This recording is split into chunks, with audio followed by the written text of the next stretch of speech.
Ladies and gentlemen, boys and girls, welcome to another session of podcast. I wish and I'm sure you will enjoy listening to the broadcast. How does the conscious and consciousness really connect? Are they the same thing? I think last time we had a conversation on the concept of sleep, and which is directly related to the consciousness or conscious, whatever that you are trying to explain. The word consciousness itself it's not an English word, it's a Latin word, conscious. From there, in Latin, it's meaning different. It's been borrowed in English from 1500 plus. The word conscious or consciousness is hardly about 500 years old. Beyond that, before that, it was not there in the language of English. English is a borrowed language. Most of the word has its own origin. Right. So, there are two ways in which you can look at conscious part of a living human being. One is as a physical organism with all kinds of internal organs, the skeletal part of the muscles and bone structure, which is of about 100 trillion cells. Every cell has its own consciousness. It's conscious of its existence. Mm-hmm. So as a human being, as a living organism, the conscious part of the human body, where we are not connecting here the brain is also a part of human body, which is functioning all the time, is conscious. Because it is not a subject to the brain alone when you medically explain this. Every organ is functioning, right. Every cell is functioning in that. Right. Unless all the heart cell functions, suppose you take a kidney, there are two of them, each kidney has roughly about 1 million of nephron cells. All those guys are working.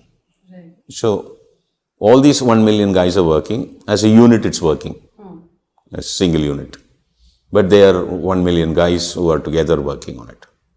Like how 10 people together carrying a bureau and going. All those 10 people have put their hands on it. Right. Trying to share the weight. Something like that. So this overall functioning of the unit is, you can relate it to conscious. They are all aware that they have to work for a unit to function, overall function of living. So conscious is existence. That you are alive and you are existing. It's conscious. Yeah. Consciousness may be related to your brain, that is the thought process. Mm-hmm. Where your accumulated memory is there, your thought process is there, and because you're not at all aware of your physical conditions. In the sense like that, you don't know how your internal organs are functioning. Right. You don't know anything. The brain is not aware of all that. The accumulated memory, we have not gone inside and seen how our heart is functioning, how our lung is functioning, how our blood is functioning. All those things which we don't know, which we are not at all aware. From the time you are born to the time you die, you don't know at all. Right? True. So what consciousness which we speak about is connected to the cortex, the brain, where the self come into play there. Higher self, you mean? Not higher self. The lowest self. I am so and so. Okay. This is my name. I am an Indian. Okay. This is my flag. This is my language. This is my currency. All those accumulated memory. This is my study. This house belongs to me. This car belongs to me. My wife, my children, my money, my bank. All those kind of things. The ID and the ego maybe Collective ID and ego. The self. Being a person, you have identified yourself with a demarcation of your name, that you are Vishaka, like, with all your accumulated skills that you have developed. You know how to use a computer, you know how to drive a car. All those collection of bundle of your memories, which is there in the existence of the surface of your cortex, as you get up from the sleep, is consciousness. That is the consciousness which is related to the brain. The overall conscious is existence. Where existence is nothing other than that you are aware of yourself in total, and then you are aware of what's around you.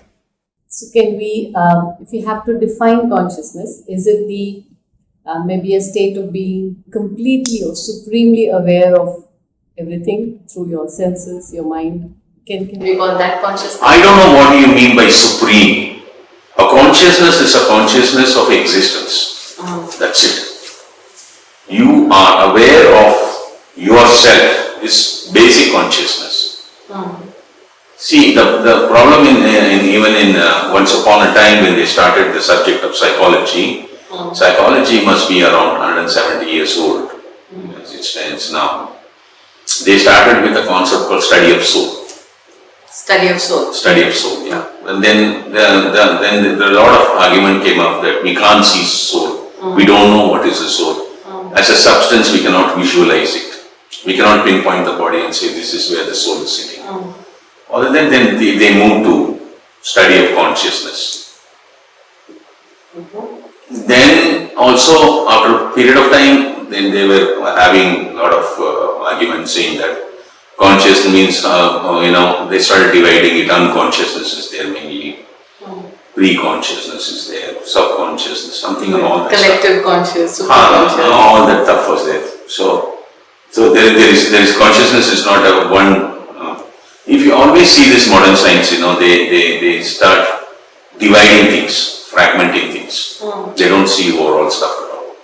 So that concept also gone. Then Wilhelm Maximilian Wundt came and he started. I think his time period was between 1832 to 1920. He came and he declared that psychology should be the science of behavior, the output of the human being.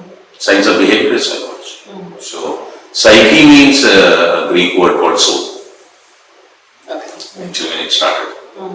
But then it became science of behavior. He set up an experimental lab for psychology in the year 1879. He's a German.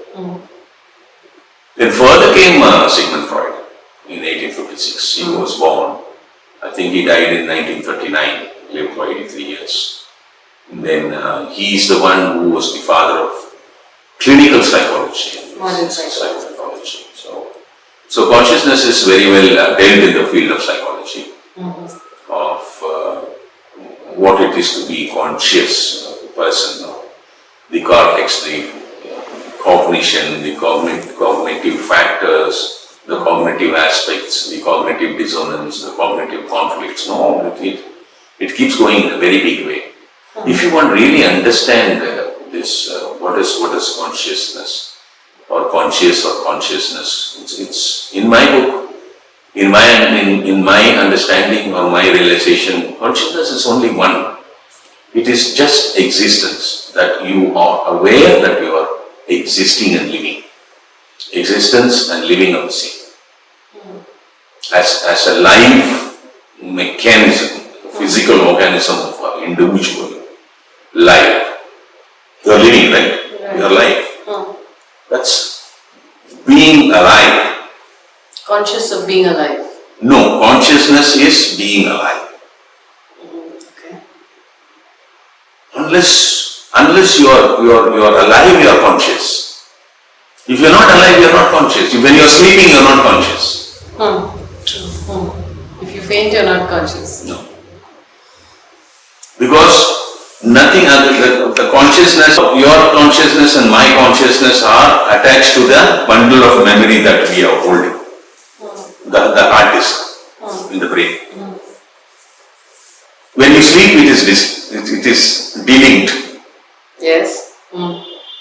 because your sensory organs are also shut down. Right. There is something happening inside. What is that? Why do you go to sleep? Then there is a word called coma. Yeah. Suppose in an accident somebody is injured and fallen into coma with an injury, or they have given anesthesia and then did perform surgery on him, overdose of anesthesia, they could not bring him back. Or something he has eaten, some chemicals, some medicines and all that overdosage which is shut down his function of that consciousness or whatever you call it, he slipped into coma. There are many reasons for coma. Coma is what? You're still alive, you're still existing, you're physically alive, but then the consciousness is not there. So there's something dealing there. After some months, weeks, days, or after some years also they come back. How do they come back? Why were they went to coma? What is happening there? There is no explanation in science. They named it as coma. Coma means you are unconscious. You are not consciously aware of your existence. Your consciousness is shut down. Now, how do you understand this? So that the sheer existence is there, but unconsciously. No consciousness is there. So when you are in coma, all your sensory organs are also shut down. Right. So, if you see when a person is sleeping, his hands should be closed. clenched. Yeah. Your hands should be closed. When sleeping or in coma? When you are in sleeping. When sleeping. You can see your children sleep tomorrow. Yeah, I was saying. It's all be closed. The person who is in coma, his hands will be straight. Have you noticed that? Now that you mention it, not before. I've seen that. Okay. People who are in coma, the fingers will be straight. It won't be like this. When you are in the womb, you are like this. Yeah, fetal It's fetal closed. position about Okay? When you are an infant, also it's closed. It's too difficult to open the hand of newborn child. Do you know that? Yes, Go close. Yeah. There's a lot of science behind that.